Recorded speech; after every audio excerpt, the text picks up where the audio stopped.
Kronologis kejadian memang waktu itu ini kebijakan yang kita ambil bahwa mulai hari ini sampai seminggu atau 10 hari ke depan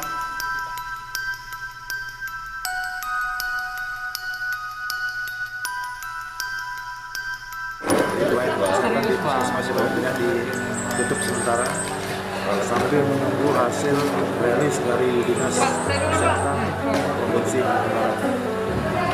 Kemudian untuk petugas-petugas yang terdampak COVID itu ada 12 orang, 8 orang dari tempat tinggalnya di wilayah Kecamatan Gaya dan 4 orang dari wilayah Kecamatan Teriak, dan telah dilakukan isolasi masing-masing selama 14 hari. Harapan kita ke depan mudah-mudahan tenaga medis yang terdampak itu cepat pulih kembali sesuai dengan kondisi, karena selama ini yang menjadi terdampak itu adalah petugas-petugas di lapangan. Jadi mereka melakukan PE terhadap warga yang datang dari luar negeri. Maka melalui himbauan dari Pak Bupati kemarin kita melakukan swab selama kurang lebih 3 minggu ke depan kemarin. Dan mudah-mudahan hasil swab itu sesuai dengan data 12 orang ya. Dan harapan ke depan agar masing-masing desa di wilayah bahwa secara berjenjang mulai DRT, RW, dusun dan desa agar tetap menggunakan protokol kesehatan, yaitu jaga jarak, pakai masker, cuci tangan, dan dari pegawai khusus Puskesmas Berantaria. Jadi yang hasil swabnya 12 orang positif. Yang lain di swab atau lain sudah cuma negatif. Kemudian untuk kronologis kejadian memang waktu itu ada inisiatif dari kampus sendiri. Mungkin selama dampak dari COVID ini, langkah-langkah yang dilakukan di kampus setelah baik sesuai dengan surat dari Bupati melakukan swab terhadap tenaga medis di Kecamatan Teriak, khususnya di Puskesmas, agar segera dilakukan. Kenapa? Karena diminta segera ya. Memang selama ini yang dikendala mereka adalah hasil yang didapatkan dari lab di hutan. Jadi selama beberapa hari ke depan mereka sambil menunggu ya. Ternyata pada tanggal 3 November hari ini ditemukan sebanyak 12 orang dan itu hasilnya sudah positif. itu petugas kesehatan semua atau Ya, jadi yang terdampak itu adalah petugas kesehatan yang di lapangan, termasuk kampus ya? termasuk kampus. dinamikanya kan sangat tinggi ya. Ketika Pontianak kemudian menjadi merah, itu juga sebenarnya sudah menjadi warning bagi kabupaten-kabupaten yang berdekatan. Nah, untuk di Bengkayang memang kita menerima konfirmasi ada 9 orang tenaga kesehatan kita yang berdasarkan hasil swab itu terkonfirmasi positif, yaitu di Kecamatan Puskesmas Kecamatan Teriak. Dan kita pemerintah kabupaten, saya sebagai ketua gugus tugas sudah mengambil langkah-langkah yang dini. Kita perintahkan kepada dinas kesehatan melakukan tracking dan sebagainya. Kita berkoordinasi dengan gugus tugas, kita berkoordinasi dengan camat setempat, ya, agar melakukan langkah-langkah yang bisa mengeliminir dampak lanjutan dari ke-9 pasien ini. Ya. Kita akan upayakan supaya mereka, kita lihat dulu ini kan tingkatan dari penderita COVID ini kan ada tingkatannya. Nah, apabila kemudian kita lihat benar-benar bahwa mereka membutuhkan isolasi yang secara ketat, sehingga tidak kemudian menimbulkan hal-hal yang tidak menyenangkan daripada tetangga dan sebagainya, serta untuk yang paling utama adalah untuk menghindari dia menjangkiti keluarga, kemudian menjangkiti orang lain.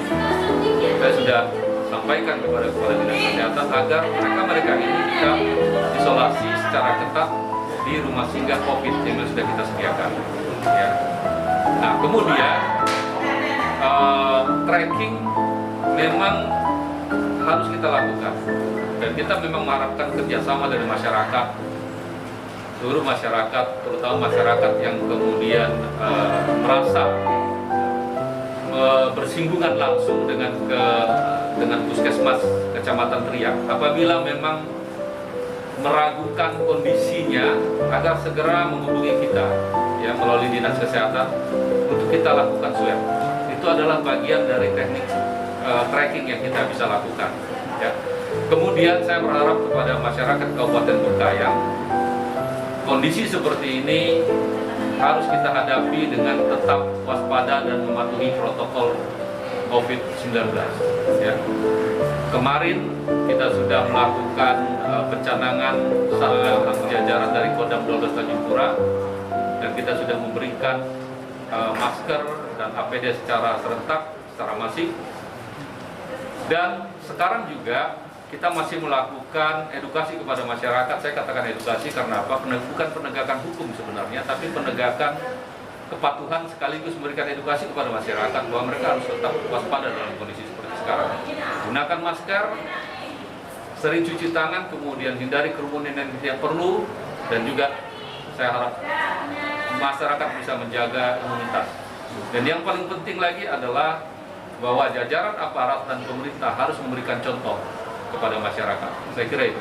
Pak, itu kan dari Kebijakan yang kita ambil bahwa mulai hari ini sampai seminggu atau 10 hari ke depan kita akan sterilkan pelayanan di puskesmas teriak itu.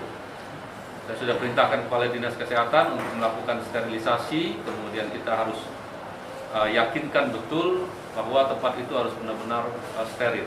Ya, jadi untuk seminggu atau 10 hari ke depan kita lihat dinamikanya. Itu sementara pelayanan di kecamatan puskesmas kecamatan teriak kita tidak aktifkan. Silakan masyarakat kalau ada sakit atau apa melakukan pemeriksaan di puskesmas yang terdekat. Saya kira itu. Terima kasih. Prihatin apa yang dialami, apa yang dilakukan oleh tenaga medis kita. Ya, karena memang yang paling sangat rentan yaitu mereka, ya, karena mereka bersentuhan langsung, bersinggungan langsung terhadap penderita COVID itu sendiri. Oleh karenanya apresiasi kami sebagai lembaga, kebijakan yang dilakukan terhadap puskesmas di Teriak, ada 9 nakesnya terkonfirmasi, artinya dengan ditutup untuk dilakukan sterilisasi terhadap puskesmas itu sendiri kami apresiasi. Artinya langkah-langkah ini sudah langkah yang bijaksana. Bagaimana ini jangan sampai tertular kepada masyarakat yang akan melakukan berhubungan lagi dengan para pasien yang sudah terkonfirmasi itu. Nah, sependapat ketika ada pasien yang sakit, ya mungkin bisa berobat di puskesmas terdekat. Karena Burkayang dengan Teriak dan itu terlalu jauh, saya kira. Ini langkah-langkah yang cukup praktik.